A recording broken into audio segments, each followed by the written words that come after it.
Quality और consistent performance के लिए सिर्फ सिल्वर पंप्स एंड मोटर्स, नाम याद रखना।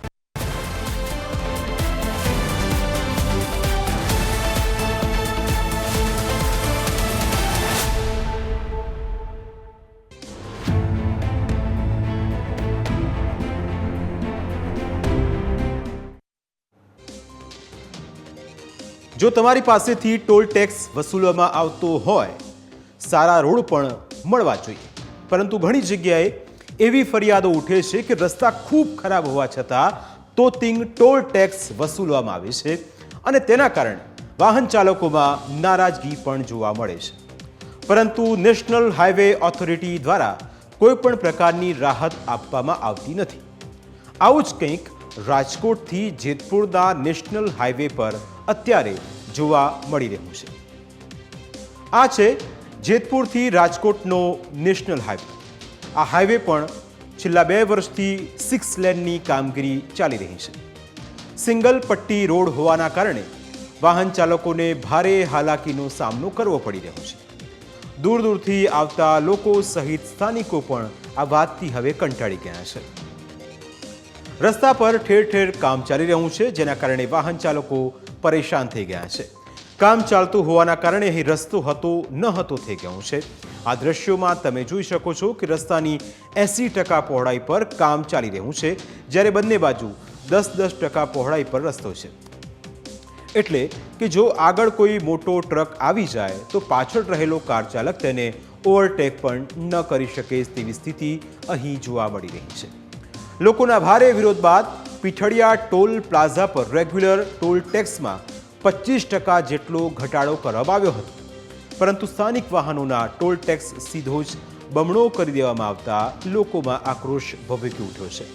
સ્થાનિકોનું કહેવું છે કે પીઠડિયા ટોલ પ્લાઝા પર શરૂઆતમાં 5 રૂપિયા ટોલ ટેક્સ વસૂલાતો હતો, ત્યારબાદ ટોલ ટેક્સ વધારીને 7 રૂપિયા કરાયો હતો અને પછી 7 થી વધારીને 10 રૂપિયા કરાયો હતો, પરંતુ હવે ટોલ ટેક્સ 10 થી વધારીને સીધા 20 રૂપિયા કરી દેવાયો છે।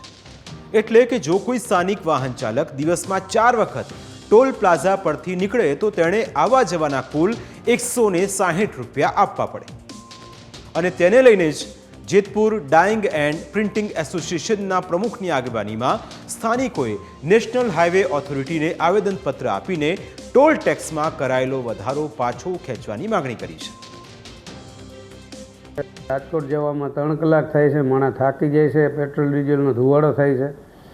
ત્યારે એક ભાઈએ આંદોલન કરેલું ભરૂડી ટોલ નાકે, તો એના હિસાબે એ થયું હોય કે ગમે તે થયું હોય, પણ એણે ભાવ ઘટાડો કર્યો તો અમે એમ કહીએ છીએ કે અમારે 10માંથી ભાવ ઘટાડો થવો જોઈએ ને, એને બદલે એણે 10 ને 20 કરી નાખ્યા। અમારી માગણી એ જ હતી કે અમને ફ્રી કરી દીધી। જો ન થાય તો અમે કહીને આવ્યા છીએ કે અમે મનસુખભાઈ માંડવીયા પાસે જાશું, જયેશભાઈ રાદડિયા પાસે જાશું અને અમે ઉગ્ર આંદોલન કરશું।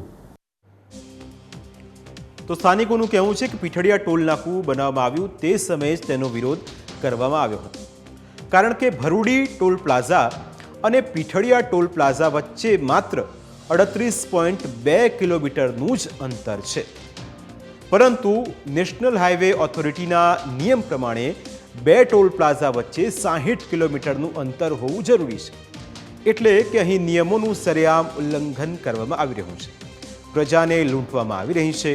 નેશનલ હાઈવે ઓથોરિટી ખરાબ રસ્તા હોવા છતાં ધરખમ ટોલ ટેક્સ વસૂલે છે અને ટોલ ટેક્સ રાતોરાત ડબલ પણ કરી નાખે છે, જેના કારણે જનતા જાણે પીસાઈ રહી છે।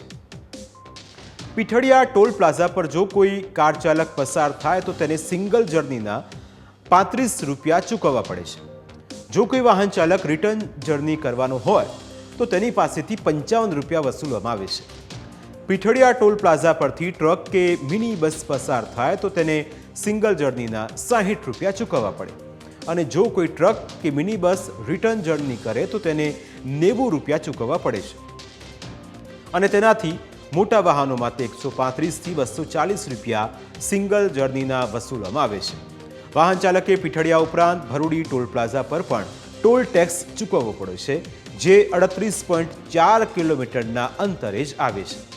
બેફામ રીતે વસૂલવામાં આવતા ટોલ ટેક્સને લઈને કોંગ્રેસે પણ સવાલ ઉઠાવ્યા છે। કોંગ્રેસની માગણી છે કે પીઠડિયા ટોલ પ્લાઝા બંધ કરી દેવામાં આવે તો જ વાહન ચાલકોને રાહત થશે. આજે પીઠડિયા ટોલ નાકું હોઈ શકે જ નહીં, હું તો કહું, કારણ કે રાજકોટમાં ટોલ નાકું છે, રાજકોટ રોડ ઉપર બીજું ટોલ નાકું, અને એનું અંતર 60 કિલોમીટરની અંદર છે. ડુમિયાણી ટોલ નાકું છે, એનું અને પીઠડિયા વચ્ચેનું અંતર પણ 60 કિલોમીટર જેટલું નથી. આમ 60 કિલોમીટરની અંદર 2 ટોલ નાકા ન હોય તેવું ગડકરીજી સંસદની અંદર ડંકાની ચોટ ઉપર કહેતા હોય, ત્યારે અહીંયા કેમ 60 કિલોમીટરમાં 3 ટોલ નાકા આવે છે? કોઈ જવાબ નથી. ધારાસભ્ય પણ કહેતા નથી, સાંસદ પણ ચૂપ છે, અને આ બધા મિલીભગત ચાલે છે.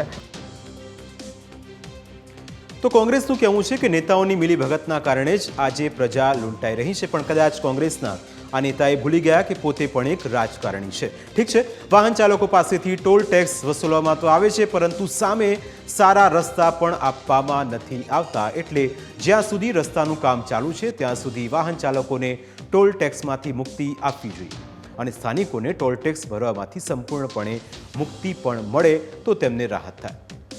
જો રોડ સારા ન હોય તો ટોલ ટેક્સ વસૂલી શકાય નહીં, અથવા ખૂબ જ નજીવો ટોલ રાખવો જોઈએ. આવું અમે નહીં, પણ થોડા મહિના પહેલાં જ જમ્મુ કાશ્મીર હાઈકોર્ટે કહ્યું હતું. જમ્મુ કાશ્મીર હાઈકોર્ટે નેશનલ હાઈવે નંબર 44 પર આવેલા 2 ટોલ પ્લાઝા પર 80% ટોલ ટેક્સ ઘટાડવાનો નિર્દેશ કર્યો હતો, કારણ કે અહીં રસ્તાનું કામ ચાલતું હતું અને તેના કારણે વાહન ચાલકોને મુશ્કેલી પડી રહી હતી. હવે ગુજરાતમાં પણ આ રીતે ટોલ ટેક્સ ઘટાડીને દાખલો બેસાડવામાં આવશે કે પછી પ્રજા પાસેથી ઉઘાડી લૂંટ ચલાવવાનું કામ યથાવત રહેશે? તે પણ એક સૌથી મોટો સવાલ છે.